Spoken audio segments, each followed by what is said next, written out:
All right, good morning. Welcome to Figgie and Moose. Happy Monday, one and all, or good afternoon, whenever you might be watching this, or good evening, whenever you might be watching this. So what's going on, Figgy? How you doing, bud? I'm doing well. Busy weekend in the world of New York sports and in the world of Nelson Figueroa. Good. Would you like to fill us in? Yes, I would. Thank you for asking, Marc. Dominican Day Parade was, I'm just getting the ringing out of my ears. It was Nice. one of the loudest events I've ever attended. It was as if you were at a concert sitting at the speaker for 2+ hours. But a fantastic event. Picks pulled it off really nicely. It was again, we did it the first year last year. This year was year 2. And it was a tremendous success. Kid Mero was there with us. Hazel Sanchez with us. Alexa Farrell, Elisera Marte. Monica Morales was out there with us, and the Pix float came through. I thought you were going to be on the Pix float. No, I was expecting you. No, it was not. Did not get the invite. Did not get the invite. I don't even know if there was an invite. It was a open invitation, I guess. That might have been put out. I missed that email. Must have.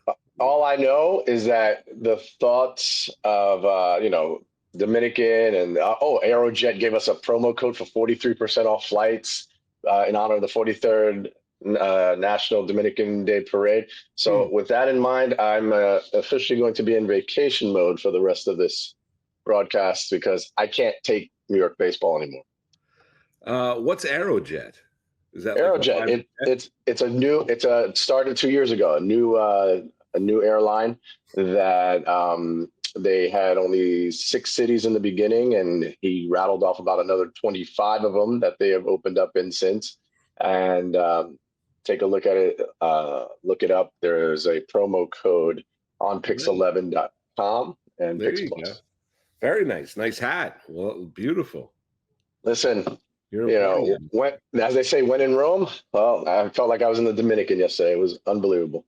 Nice. Good. I'm glad. That was before the Mets game. And baseball right now stinks. I mean, that's really it for both the Mets and the Yankees. Mets got swept away in Milwaukee, and the Yankees dropped 2 or 3 at home to the Astros. So where do you want to begin, Figgy? Your choice. My choice. Let's rip the Band-Aid off on the Mets. Okay. Let's start there. Yeah. I mean, the division, we'd admit that division's gone, right? No, but yes. No or yes? No, I don't think it is. Honestly, it's right there in front of them. I think this is a disciple. This is a disciple of Aaron Boone. They're 5.5 out. It's mid-August. How many games?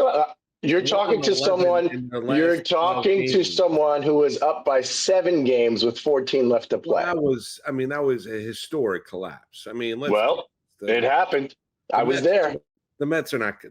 Let's be honest. The division's gone. I mean, hopefully the Mets hold on to that 3rd and final wild card spot in the National League. Oh no, that's more of that's absolutely more of a reality. Just think how far we have fallen. If you go back, just pre All-Star break, we're talking illusions of grandeur. The Mets are in first place. The Yankees are right there holding on, and Toronto surging. Sure, sounds good. And you're thinking, wow, we even did it on the broadcast. Possible Subway Series? I wouldn't ride the subway to see these guys play. It's unbelievable. So then if you look over the last 50 games, you know what the Mets record is in the last 50 games? I don't offhand, no. Bad. 20 and 30, 10 games under 500, which is not a playoff caliber team by any means. And then if you look at the Yankees on the other side, guess what? They're matching. They're both 20 and 30 in the last 50 games. So New York baseball, I feel like I never felt more like I wanted to be Frank the Tank and just start biting something and breaking something as I'm speaking to you.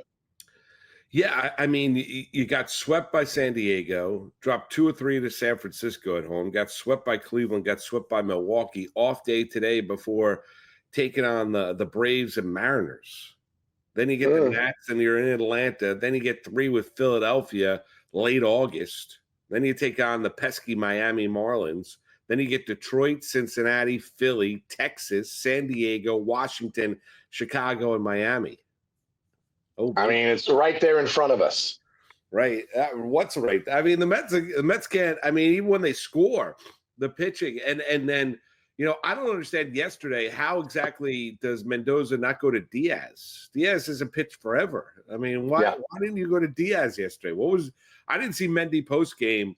I saw they had the 6-5 lead, and then I saw I was out with the kids, and I missed the post game presser and saw that they lost 7-6, and then saw the highlights, obviously. When the game was done. But I don't understand why Mendoza yesterday did not go to Diaz. Why? How many times do we have to see Helsley in there? Hell's Bells. Oh no, Hell's Bells was just fine. It was Diaz who blew the game on 5 pitches. Diaz was the one. Diaz gave up the walk-off. Oh, I missed that. Oh. Yeah. No, Hell's Bells.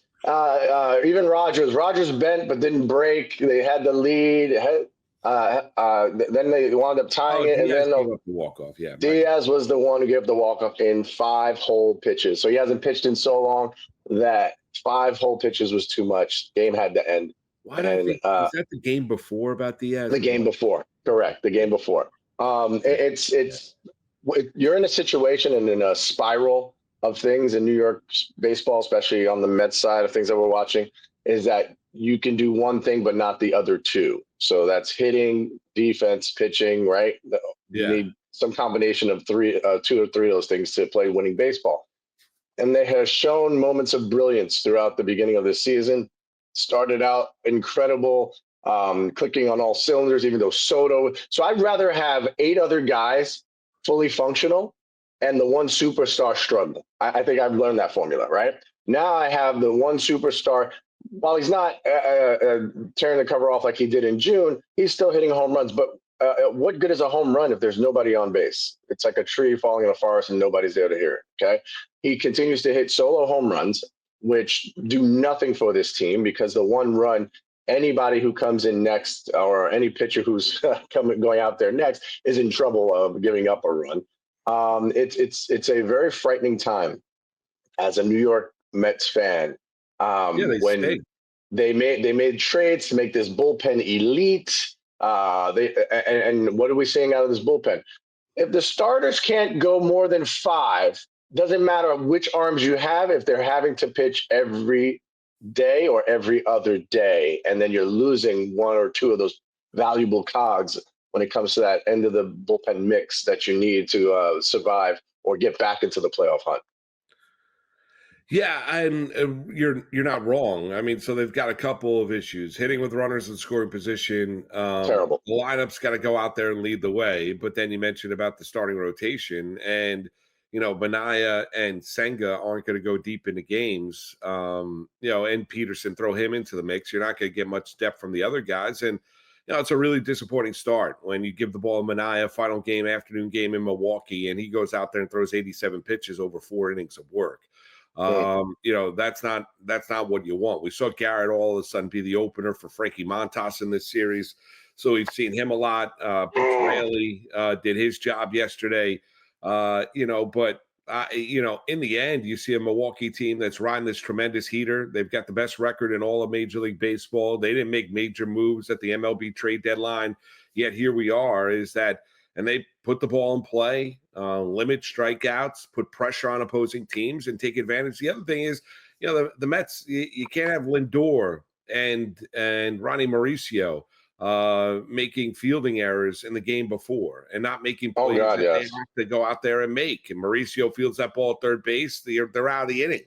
He doesn't, and the inning gets extended. Lindor's gaff led to 2 runs for the Milwaukee Brewers. So if you look at those things, those things can't happen because you're going up against a team that is really good. They're great, and they'll take advantage of those mistakes, Figgie. They pounce on mistakes, and they put the pressure on you constantly. And you know what? They've got one player who has 20 home runs. That's Christian Yelich in a resurgent year, 21 home runs, 74 RBIs. Everybody else, I mean, you got Jackson Chourio as 17. Other than that, they're barely in double digits in home runs. And I don't care. I don't care about the long ball when it doesn't matter, or the long ball is going to lead to more strikeouts. It leads to guys throwing less pitches. These weak at bats of Soto, especially on first pitches, hitting a weak ground ball to second base and walking basically to first base and getting out.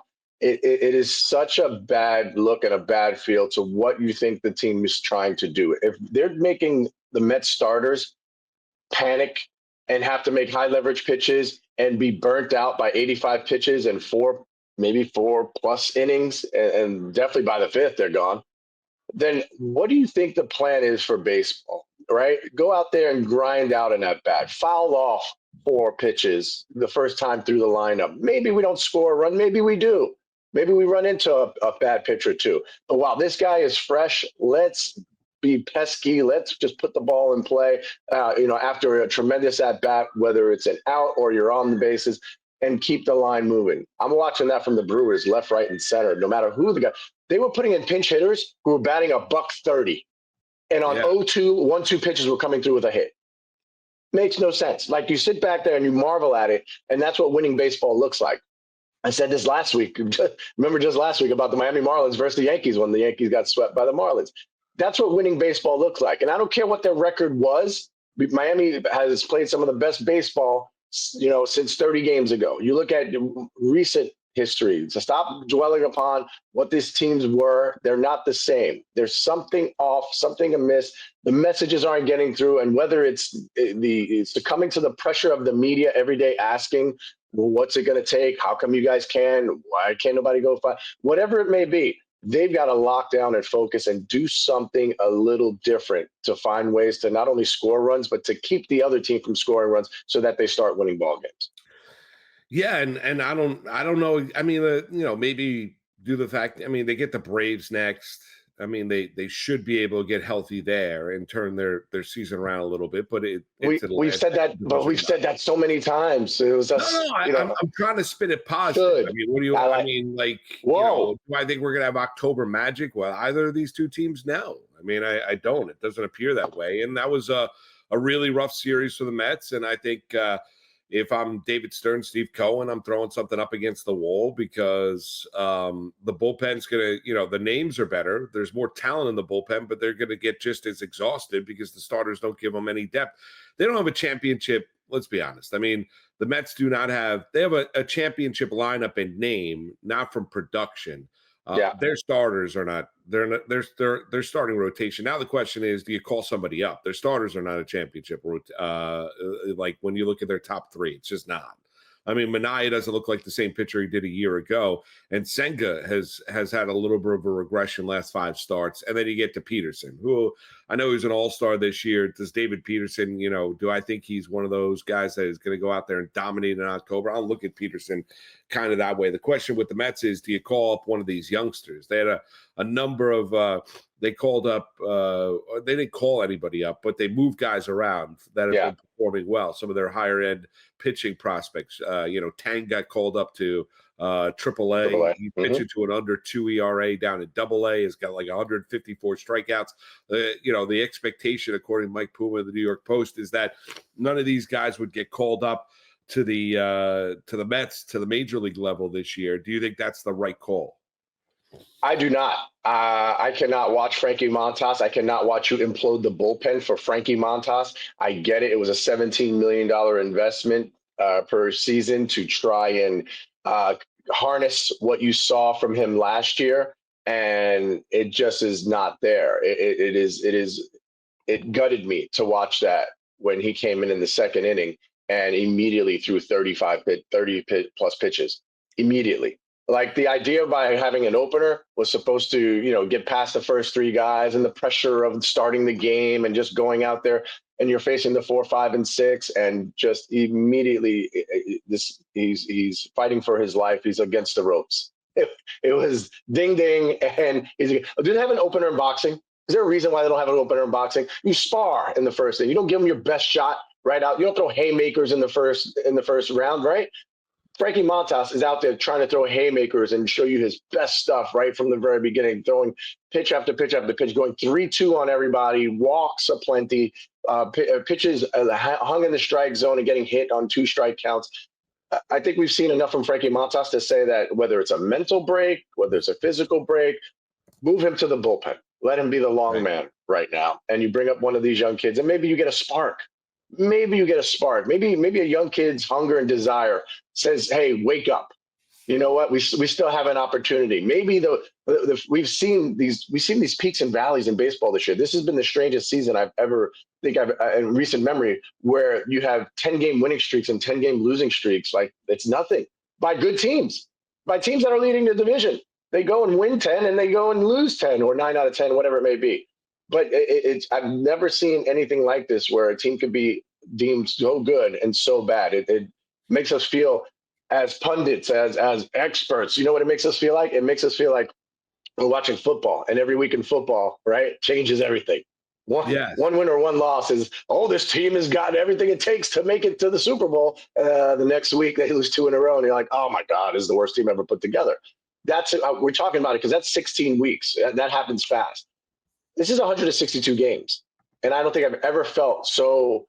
This team is great. This team has everything it needs to. This team has no clue and has no desire. It has they don't have what it takes to compete at the higher level against the better teams in baseball. And that's the way I'm feeling about New York baseball. All right, we'll get to the Yankees. We'll do that next. It's Figgie and the Moose right here on Pix 11 Plus.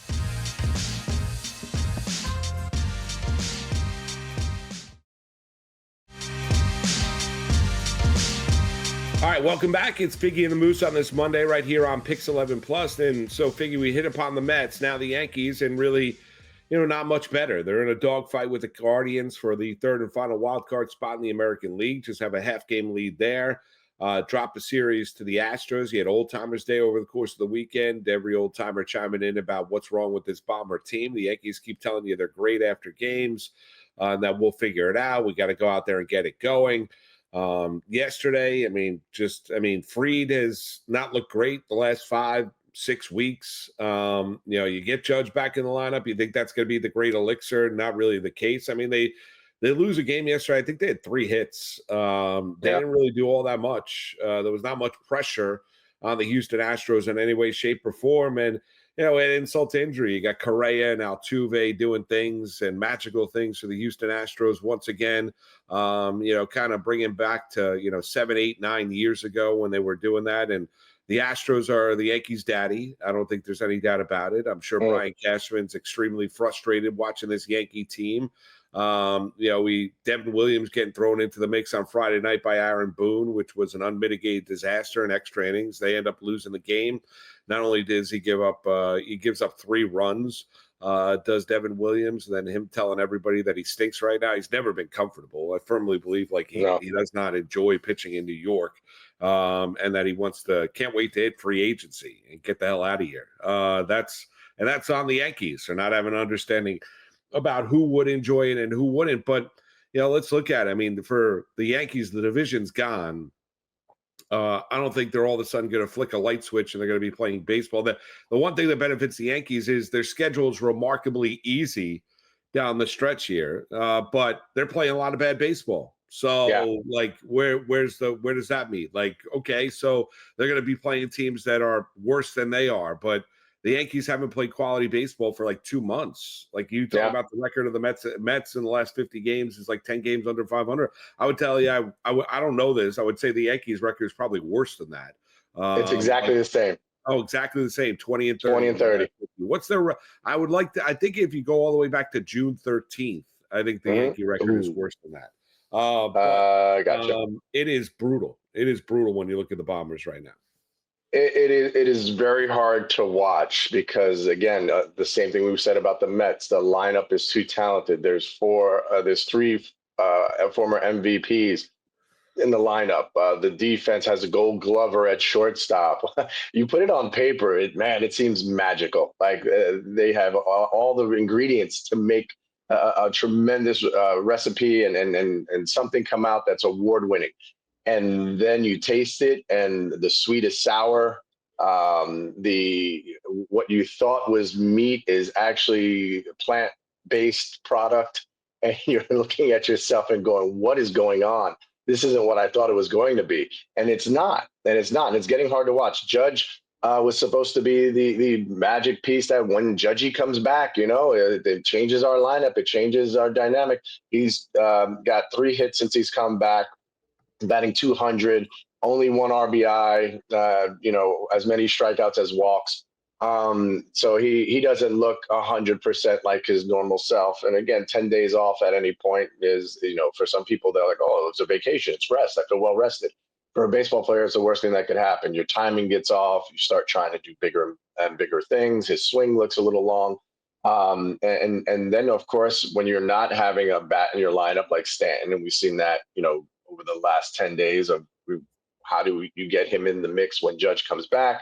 What do you do with his bat? And we've seen him sitting and watching mostly, but it just the product is looking worse and worse, and the excuses are getting longer and longer, and the every day, I'm telling you, you take the pressure of performance is one thing. It's more explaining about the performance, and then going home and reading the social media about the performance, and then while we're watching the news or the news coverage or some sports channel, sports network, and hearing about it nonstop. Especially when you're in that media market of New York, you're going to hear about it because the expectations were so great. Right. The expectations are so great. The Soto saga, the pivot from Soto, it was all working out just to plan before the All-Star game. You had, Bellinger was clicking on all cylinders, Goldschmidt batting in well in the 300s and doing what he's supposed to do, even though, he's, the 1-year deal is never a bad deal. And I just watched this disjointed Yankee clubhouse, the one shining moment, Grisham hits that home run late in the ball game, and pumps up the crowd at home, and that's Grisham's been a godsend for this team. Imagine if Grisham wasn't doing the things that he's doing, how this team would be. But at the end of the day, it's just there's more lowlights than highlights, and that's getting tough to watch. Well, including, the Yankees do a good job of hitting home runs. That's it. That's all they do. That's the only way they score runs is that they hit home runs. So the approach. We talk about hitting coaches and the approach and what are you trying to do at the major league level? And again, I'm watching guys grind out at bats, foul off pitch after pitch after pitch, drive up pitch counts, and catch a mistake. And I'm seeing a lot of mistakes, a lot of hittable pitches. Don't come to me with the stuff is nastier now. It's the tighter spin and higher velocity.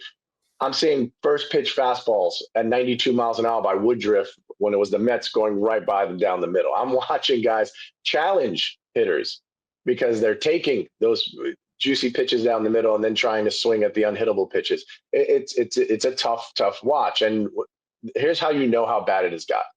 This is how you know how bad it has gotten. You broke Mariano Rivera. Mariano Rivera. Okay? Let's think about that. The not even Mariano Rivera on Yankee Stadium to save Yankee Stadium. Unbelievable that you even broke Mariano Rivera. Well, sad. He's old. And it's an old-timers game. Bad things don't happen. What do you think? He was going to lay out for one? He wasn't laying out for one. He ruptured his Achilles. What are you going to do? When the Mets have that game in September, do you think someone's going to end up getting hurt? Probably. They're going to turn it into how like they did flag football for the Pro Bowl? They're going to turn it into wiffle ball. I feel bad for Mariano. I feel bad. Who doesn't? But when you talk about we can't have nice things, the one thing that you could hang your hat on, the unanimous Hall of Fame vote getter for the Yankees comes back and waves his hand, and next thing you know, he's got to get carted off. Not cool. No, I feel bad for Rivera. It's terrible. But Old Timers Day's fun, and the Mets are going to do City versus Shea. It's going to be fun in September as well. Yeah, we'll see how fun that is. What do you mean? You don't think it'll be a good time? It'll be fun. Did you watch the first one? The first one they did? Was it last year? Maybe 2 years ago? No. No. I've been to Old Timers Days long ago when I was a kid, right in the upper deck. No, the guys are jogging around the bases. You saw Reggie. No. Do you think I'm listen? By no means am I saying, oh, it's not going to be a competitive game. They're not going to go all out. They're not brush back pitches and whole 9 yards. it was tough to watch because they had run out of players who could actually play. So it's good to have them there ceremonially, but there were players that just couldn't play. So it's one thing to have them there. So I think that's when I was a why kid, they did it that way. DiMaggio there, and he showed up in the suit. He didn't play. Joe D. Showed up and walked down the suit. Right. It's an acknowledgement for your years of service to the team and all the championships that they won. I get that. I get that. So to me, it was a shame to see Mariano Rivera, because you think about in his heyday how he would shag fly balls and track them down with the best of them, and such a good athlete, and blew out his knee doing so. Remember that one year he blew out his knee doing so one year, and then his ACL, right? That was the year he retired out in Kansas City. Tough. It's tough to be a Met and Yankee fan right now. Let's be honest. Baseball stinks. We can't have nice things, Moose. No, we really can't. No, we really can't. Well, great job yesterday with the parade coverage. We'll be back on the airwaves tonight, 7 p.m. Sports Nation Nightly. Make sure to check us out there on the old Pix 11. Everyone out there, enjoy the weather. It's going to be beautiful out today. Have yourself a wonderful Monday. Mets are off.